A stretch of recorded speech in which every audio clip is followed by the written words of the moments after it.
La pierre rejetée est devenue la principale de langue. Ainsi, la lumière est apparue dans cette famille, liée par le diable et la grande sorcellerie.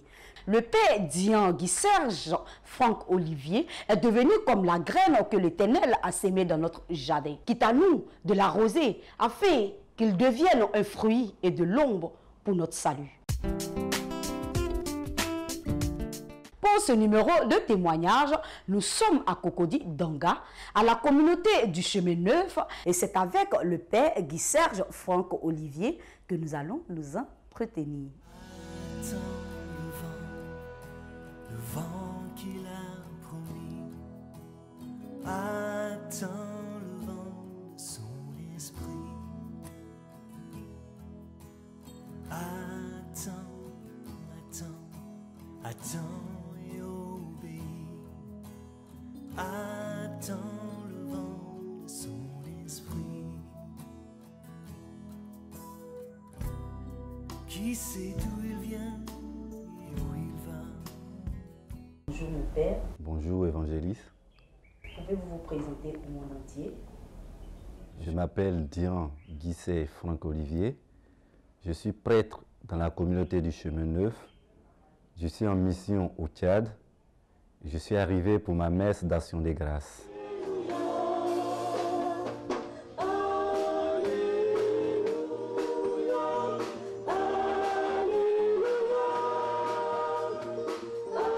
De faire jaillir pour nous les eaux vives du salut. Nous pourrons alors nous en approcher de toi avec un cœur pur et nous soustraire au péril de l'âme et du corps. Par Jésus le Christ notre Seigneur. Comment a été votre rencontre personnelle avec le Seigneur Jésus? Avant, j'étais dans le monde. J'avais une vie désordonnée. Quand je dis une vie désordonnée, j'étais quelqu'un qui courait beaucoup derrière les filles. Et pour moi, une fille ne peut pas passer devant moi sans que je dise quelque chose, ou bien sans que je lui fasse une avance. Et puis j'étais encore un champion dans la boisson. Je buvais beaucoup. Et aussi même, j'ai fumé la drogue. J'ai pris de la drogue.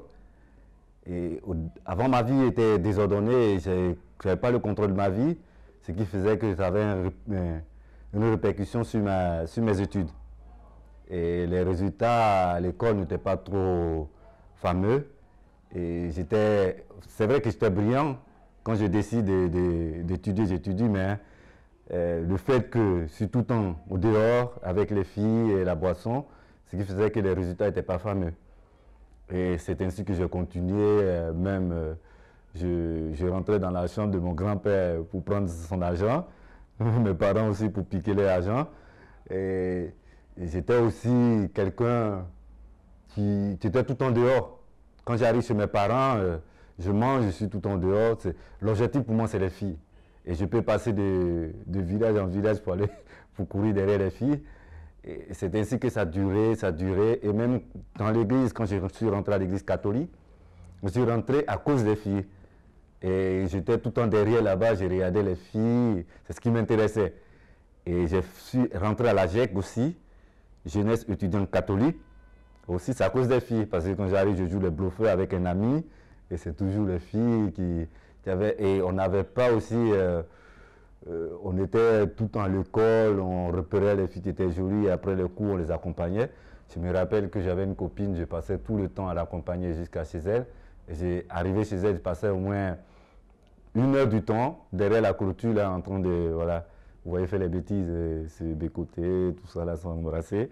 Et là, ça jouait sur mes études. Même j'ai une tante qui est ici, des fois elle me dit, ben, où t'es quitté, tu es obligé de mentir. Et quand je vais sortir pour les soirées, je suis obligé de mentir pour avoir de l'argent. Donc le mensonge, les filles, le paraître était en avant. J'avais pas le souci des autres, j'avais pas le souci de la vérité. Et c'est ainsi que j'ai continué comme ça. Et en 1994, je me rappelle précisément, où on est revenu des fêtes, parce que moi je voulais aller chez mon papa pour fêter, parce que là-bas on fête bien, et puis il y a les filles, quand tu es enfant ou bien petit-fils du chef, voilà, ça va bien, qu'il y a les filles, ça coule vite. Donc je suis parti et j'ai bien fait la vie. avec les boissons, j'étais content. Et quand je suis arrivé en janvier, il m'a parlé du renouveau charismatique. Le renouveau charismatique se trouve dans l'Église catholique, c'est un mouvement où voilà, on donne la vie, on prie le Saint-Esprit avec confiance, avec foi. Et on est parti, et toujours on dit, bon, on va aller voir, on est arrivé, on a trouvé les jolies filles, c'est nous les filles qui nous attirent hein, toujours. Donc on est resté toujours, mais un jour, au cours d'un enseignement donné par un frère qui est venu d'Abidjan, il a commencé à rendre son témoignage. Et son témoignage parlait de sa vie passée, avec les filles, les boissons, et je me retrouvais. Et à cet instant, je me suis retrouvé devant deux faces, deux voix, excusez-moi, pas deux faces, mais deux voix. Mais on était nombreux dans la salle, mais j'avais l'impression d'être seul à écouter ces deux voix. Et il y a une voix qui me disait de tout abandonner pour le suivre, et l'autre voix qui me disait de ne pas laisser, et que si je laisse, mes amis vont se moquer de moi. Et donc ça a été un combat, il fallait choisir, c'était pas facile. Mais j'ai d'abord accepté de choisir d'arrêter de boire, là ça a été facile, mais les filles c'était compliqué. Parce que je voulais en étant chrétien avec les filles, mais le Seigneur a dit ça ne marche pas. Soit tu viens totalement à moi, ou soit tu ne viens pas. Et comme je suis quelqu'un qui n'aime pas être double ou bien moitié-moitié, j'ai dit il faut que je choisisse. Et j'ai commencé à faire les concessions avec le Seigneur. J'ai dit bon, j'ai plusieurs copines, je vais laisser, il y a 3 que je vais garder. Les 3, le Seigneur avait dit mais laisse tout pour me suivre. Je dis bon, c'est pas grave, je laisse tomber 2, mais il y a une que je ne peux pas laisser. Et là, il faut que je sorte avec elle parce qu'elle m'a trop fatigué. Et le Seigneur m'a dit non, tu te donnes totalement à moi ou tu ne te donnes pas. Et j'ai réfléchi, avec la grâce du Seigneur, j'ai dit oui, que j'ai arrêté tout pour suivre le Seigneur. Et je suis revenu en moi-même. J'ai regardé autour de moi, j'ai vu les autres. Je me suis dit, ah donc j'étais avec les autres. Je ne sais pas s'ils ont entendu ma conversation avec le Seigneur, mais je vous assure que c'était un dialogue. Et c'est à partir de ce jour que j'ai accepté de suivre le Seigneur, j'ai tout abandonné et j'ai donné ma vie totalement au Seigneur. Et c'est là qu'est née ma vocation de devenir prêtre, pour annoncer la bonne nouvelle du Christ aux autres, surtout aux jeunes. Parce que je me suis dit que le Christ m'a saisi, comme Saint Paul le dit, j'ai donné ma vie, mais cet amour, ce trésor qui est la liberté, que j'ai fait l'expérience, je voulais partager auprès des autres. Et je me suis dit, comment faire pour être totalement? Et je me suis posé la question, en étant marié, si je rentre tard, je vais voir ma femme, mais mes enfants, je ne vais pas les voir. Donc j'ai dit, mais c'est être prêtre, là je suis totalement, je n'ai pas de femme, je n'ai pas de foyer, et je peux annoncer le Seigneur à temps et à contre-temps. Je dis bien à temps et à contre-temps, parce que il faut aussi que, voilà, les difficultés, c'est vrai que je sais que je vais rencontrer les difficultés, mais je dis au Seigneur que les difficultés ne soient pas un obstacle pour l'évangélisation. Et c'est ainsi que j'ai continué et j'ai accepté petit à petit. Arrivé un moment, j'avais le double appel, je voulais me marier, je voulais devenir prêtre. Après, discernement avec les autres, et surtout avec des aînés dans le Seigneur, surtout un prêtre de la communauté. Et j'ai décidé d'être chez nous, comme on appelle, célibataire consacré. C'est-à-dire qu'il fait les vœux d'obéissance, de pauvreté et de chasteté. Et pour moi, si je faisais un vœu maintenant, même si c'est provisoire, pour moi c'était définitif parce que pour moi, il n'y a pas d'à peu près avec le Seigneur. Donc le premier vœu que j'ai fait, c'était comme définitif. C'est vrai que j'ai fait le vœu définitif quelques années en France, mais pour moi, j'ai donné totalement au Seigneur dans la chasteté, la pauvreté et l'obéissance. Et c'est ainsi que je suis allé en France pour faire les études, après avoir vécu 2 ans à Tibériade, dans une maison de formation, vers Grand-Laou. Et j'ai décidé d'aller, les responsables ont dit que c'était le moment d'aller faire les études pour devenir prêtre. J'ai fait 6 ans en Europe, précisément en France, à Lyon, pour faire les études de théologie et de philosophie pour devenir prêtre. Et pour moi, pendant tous ces moments, il n'y avait pas un seul moment où je doutais de ma vocation, de cet appel. Pour moi, il fallait annoncer. Il y a une urgence dans ce monde, c'est d'annoncer le Christ et l'Évangile. C'est l'urgence. C'est l'urgence. Et c'est pourquoi j'ai accepté d'aller dans d'autres pays, comme le Tchad, pour aller annoncer, pour aller être au service du Seigneur et vivre avec les frères pour annoncer la bonne nouvelle du Christ. Mais 2009 à Montmartre, à la basilique de Montmartre au Sacré-Cœur à Paris, avec 8 autres frères et sœurs, frères, excusez-moi. Ils sont devenus prêtres aussi en même temps que moi. Et dès là, je suis allé au Tchad. Et pour moi, c'est l'évangile. Je vous assure, comme Saint Paul le dit, c'est l'évangile. C'est d'annoncer le Christ. Les souffrances, les difficultés seront là, mais j'ai le regard, me but, c'est vers le Christ. Je vais tout droit vers le but et le Christ. Et c'est lui qui me donne la force. C'est vrai qu'il y a des moments où je suis fatigué et j'ai envie de me reposer, mais je me repose dans le Seigneur. Je me repose dans le Seigneur et je m'appuie aussi sur les frères et sœurs de la communauté. Je bénirai ton nom à jamais. Je bénirai ton nom, ô Seigneur. Que tes œuvres, Seigneur, te rendent grâce et que tes fidèles te bénissent. Ils diront la gloire de ton règne. Ils parleront de tes exploits. Je bénirai ton nom à jamais. Je bénirai ton nom, ô Seigneur. Je bénirai ton nom à jamais. Je bénirai ton nom, ô Seigneur. Prions le Seigneur.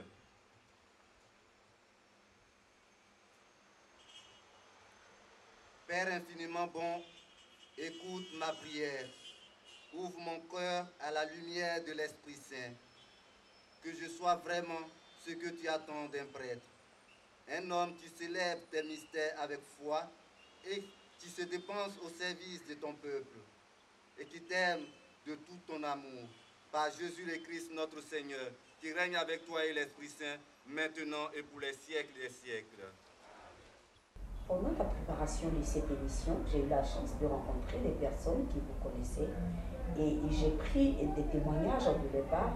Alors, je voudrais qu'avec moi, nous suivions cet élément. Bénis le Seigneur, je me nomme Gogognon Ariette. Je suis une amie d'enfance de la maman de Guy Serge Franck Dian. Bon, sincèrement, il faut le dire, le Seigneur l'a appelé aujourd'hui. Je suis dans la joie. Je suis plus qu'émue.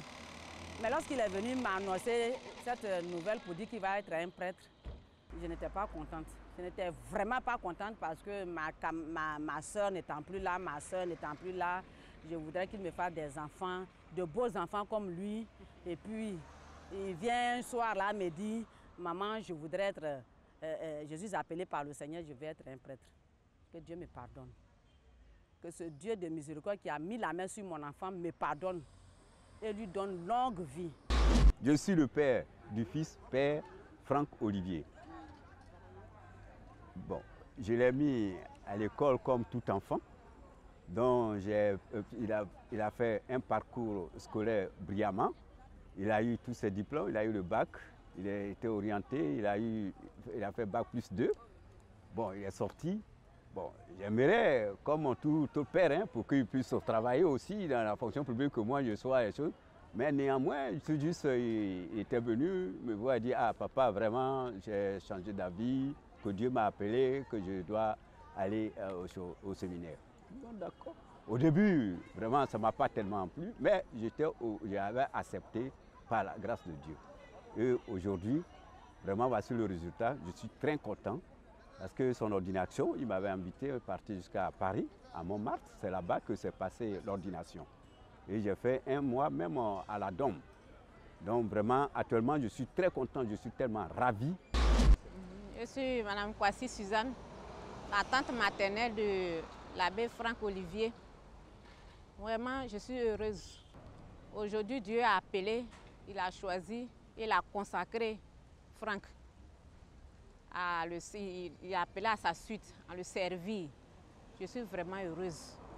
Et je dis grand merci au Seigneur qui a fait cela. Après avoir vu cet élément, est-ce que vous avez un commentaire, quelque chose à dire? Je rends grâce au Seigneur qui m'a donné cette force de pouvoir aller jusqu'au bout. Et c'est lui qui est mon roc, qui est mon soutien. Et je le bénis parce que il était tout le temps à mes côtés, dans les difficultés, dans les problèmes et dans mes temps où je vacillais. Et donc là, je rends grâce au Seigneur. Et je dis merci aussi à ceux qui m'ont soutenu aussi moralement par les conseils et pour la famille aussi qui m'a soutenu, qui m'ont accompagné, qui m'ont dit voilà, vas-y, on te soutient. Je rends grâce au Seigneur de tout ce qu'il a fait et de son assistance, de son soutien. Délivre-nous de tout mal, Seigneur, et donne la paix à notre temps. Donne la paix à notre pays. Donne la paix au Tchad. Donne la paix à toute l'Afrique. Donne la paix à chacun de nous. Par ta miséricorde, libère-nous du péché. Rassure-nous devant les épreuves. En cette vie où nous espérons le bonheur que tu promets et l'avènement de Jésus-Christ, notre Sauveur.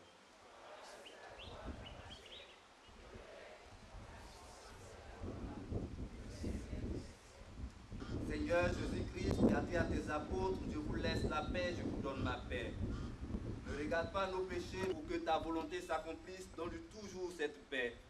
Donne ta paix aux églises orientales, aux églises orthodoxes, à leurs patriarches. Donne ta paix aux églises issues de la Réforme, à la communion anglicane, à l'église méthodiste, aux églises évangéliques, à toutes les assemblées chrétiennes. Tu invoques ton nom et aux responsables de chacune de ces églises. Mais un terme à notre division et conduis-nous vers l'unité parfaite. Toi qui règnes pour les siècles des siècles. Il y a des bouches indiscrètes qui racontent en ville que vous êtes devenu prêtre parce que vous n'avez rien à faire. Est-ce que c'est vrai? J'ai eu un diplôme en électrotechnique, un BTS. J'avais une proposition et je pouvais trouver beaucoup d'argent et même continuer les études et avoir beaucoup de choses. Mais c'est le Seigneur qui m'a saisi, qui m'a touché, qui m'a dit viens à ma suite. Comme Saint Paul, un changement radical. Et j'ai dit oui, parce que j'ai trouvé que là était mon bonheur. Si je disais non, j'allais avoir de l'argent, mais peut-être que je n'étais pas dans la voie du Seigneur. Mais ce n'était pas parce que j'avais rien à faire, que j'étais malheureux et que je suis allé vers le Seigneur. Accueille avec bonté, Dieu fidèle, le sacrifice que nous venons de présenter. Regarde ton Christ, à la fois prêtre et victime, en qui tu m'as fait prêtre. Donne-moi de m'offrir avec lui en offrande spirituelle à ta gloire, par Jésus le Christ notre Seigneur. Le Seigneur soit avec vous. Élevons notre cœur. Rendons grâce au Seigneur notre Dieu. Vraiment, il est juste bon de te rendre gloire, de t'offrir notation de grâce, toujours et en tout lieu. À toi, Père très saint, Dieu éternel et tout-puissant. Dans ta bonté, tu as créé l'homme. Et comme il avait mérité la condamnation, tu l'as racheté dans ta miséricorde par le Christ notre Seigneur.